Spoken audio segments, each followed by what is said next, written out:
Hi hello welcome. இது joint family சமையல். எல்லோரும் எப்படி இருக்கீங்க ஃப்ரெண்ட்ஸ்? நல்லா இருக்கீங்களா? நம்ம சேனலில் ஃபஸ்ட் டைம் பார்க்குறதா சப்ஸ்கிரைப் பண்ண மறக்காங்க. அப்படியே பக்கத்தில் பெல் பட்டனையும் ப்ரெஸ் பண்ணிக்கோங்க. நம்ம ப்ரெட் வச்சு ஒரு ஸ்நாக்ஸ் தான் பார்க்க போகிறோம். இது நீங்கள் டிஃபனாக கூட சாப்பிட்லாம்.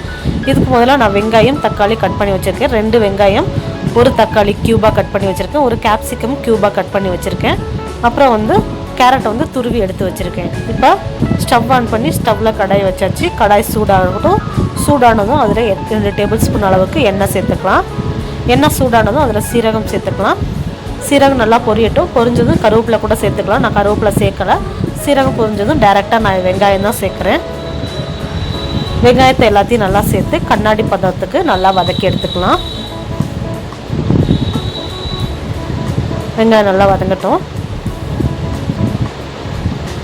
இது காய்கறிகள்லாம் சேர்த்து செய்கிறதுனால உடம்புக்கும் ரொம்ப ஆரோக்கியமாக இருக்கும். வெங்காயம் கண்ணாடி பதத்துக்கு வதங்கி வந்துருச்சு. இப்போ இது கூட தக்காளி சேர்த்துக்கலாம். ஒரு சின்ன தக்காளி தான் நான் கட் பண்ணியிருக்கேன். இதெல்லாம் நல்லா ஒரு வதக்கிட்டு அப்புறம் இதுக்கு காரத்துக்கு தகுந்த தனி மிளகாய் தூள் சேர்த்துக்கலாம். அப்புறம் கொஞ்சமாக மஞ்சள் தூள் நான் ஒரு கால் டேபிள் ஸ்பூன் அளவு தான் சேர்த்துருக்கேன். இது கரம் மசாலா தூள் 1/4 டேபிள் ஸ்பூன். அப்புறம் தனியாத்தூள், அதாவது கொத்தமல்லி பவுடர், அது ஒரு 1/2 டேபிள் ஸ்பூன். நான் மிளகாய் தூள் ஒரு 1/2 டேபிள் ஸ்பூன் தான் சேர்த்துருக்கேன். நீங்கள் ஒரு 3/4 டேபிள் ஸ்பூனும் கூட சேர்த்துக்கோங்க.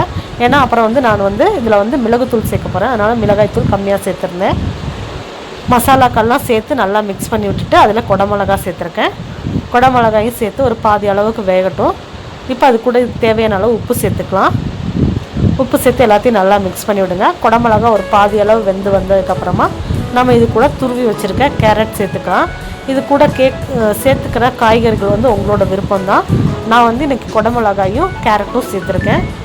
இந்த ப்ரெட்டில் வச்சு செய்ய போகிற டிஷ்ஷுக்கெல்லாம் குடமிளகா சேர்த்தா ரொம்ப சூப்பராக இருக்கும். இப்போ கேரட் குடமிளகா எல்லாம் முக்கால்வாசி வெந்து வந்துருச்சு.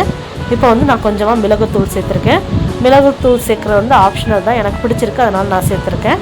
அப்புறம் கடைசியாக கொஞ்சமாக கொத்தமல்லி இலைகள் தூவி எல்லாத்தையும் நல்லா மிக்ஸ் பண்ணி விட்டுருங்க. மிக்ஸ் பண்ணி விட்டுட்டு கேரட்டும் குடமிளகாயும் நல்லா வெந்த பிறகு ஸ்டவ் ஆஃப் பண்ணி தனியாக எடுத்து வச்சுருங்க.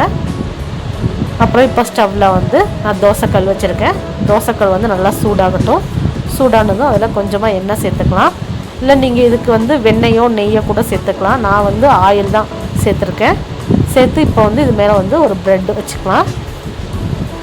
திரும்பவும் கொஞ்சம் எண்ணெய் சேர்த்து அதுலேயும் கொஞ்சம் ஒரு ப்ரெட் வச்சுக்கலாம். அதில் ப்ரெட் வச்சு லைட்டாக மட்டும் ப்ரெட்டை டோஸ்ட் பண்ணிக்கலாம். இதில் அதிகமாக டோஸ்ட் பண்ணால் நல்லா இருக்காது. லைட்டாக டோஸ்ட் பண்ணிவிட்டு ப்ரெட்டை திருப்பிடுங்க.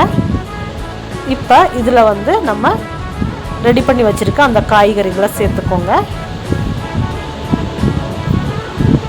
காய்கறிகளை இது மேலே கொஞ்சமாக எடுத்து வச்சுட்டு இன்னொரு ப்ரெட்டையும் எடுத்து இது மேலே அப்படியே வச்சிடலாம். வச்சு ரெண்டையும் நல்லா ப்ரெஸ் பண்ணி விட்டு நல்லா கோல்டன் ப்ரௌன் வர்ற அளவுக்கு இது நல்லா வேக வச்சு எடுத்துக்கலாம். ரோஸ்ட் பண்ணிக்கலாம் கோல்டன் ப்ரௌன் அளவுக்கு. அவ்வளோதாங்க, இது ரெடி ஆயிடுச்சு. நீங்கள் இப்படி செஞ்சு சாப்பிட்டாலும் நல்லாயிருக்கும். எனக்கு இது அவ்வளோவா இஷ்டம் இல்லை. இன்னொரு டைப்பில் பண்ணலாம். இதை கட் பண்ணி எடுத்துக்கோங்க. கட் பண்ணி எடுத்து சர்வ் பண்ணால் இது ரெடி ஆயிரும்.